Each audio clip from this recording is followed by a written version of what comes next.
سرحد پار حملوں کے لیے افغان سرزمین استعمال نہ ہونے کی افغان طالبان کا دعویٰ مسترد۔ اقوام متحدہ کی سلامتی کونسل نے انکشافات سے بھرپور رپورٹ جاری کر دی ہے۔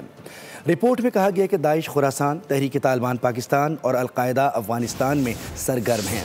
ادھر امریکی جریدے دی نیشنل انٹرسٹ نے افغانستان میں شیخ ہیبت اللہ کی حکمت عملی کو القاعدہ اور داعش کے مترادف قرار دے دیا ہے۔ افغان سرزمین کا سرحد پار دہشت گردی کے لیے استعمال، افغان طالبان کا دعویٰ جھوٹا ثابت، اقوام متحدہ کی انکشافات سے بھرپور رپورٹ جاری۔ سلامتی کونسل نے افغان طالبان کا دہشت گرد گروہوں کے افغان سرزمین سرحد پار حملوں کے لیے استعمال نہ کرنے کا دعویٰ مسترد کر دیا۔ رپورٹ میں خبردار کیا گیا کہ داعش خراسان، تحریک طالبان پاکستان، القاعدہ سمیت دیگر گروہ افغانستان میں سرگرم ہیں۔ یہ گروہ بیرونی حملوں کی منصوبہ بندی بھی کر رہے ہیں۔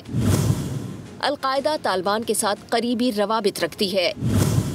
رپورٹ میں سب سے بڑا علاقائی خطرہ ٹی ٹی پی کو قرار دیا گیا۔ بتایا گیا کہ طالبان قیادت کے کچھ سینئر ارکان ٹی ٹی پی کو پاکستان کے ساتھ تعلقات کے لیے نقصان دہ سمجھتے ہیں، جبکہ دیگر ٹی ٹی پی کی حمایت کرتے ہیں۔ ادھر امریکی جریدے دی نیشنل انٹرسٹ نے افغانستان میں شیخ ہیبت اللہ کی حکمت عملی کو القاعدہ اور داعش کے مترادف قرار دے دیا۔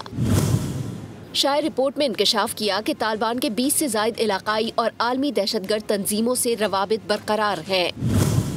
تعلیم کو شدت پسندی ترغیب کے لیے استعمال کیا جا رہا ہے۔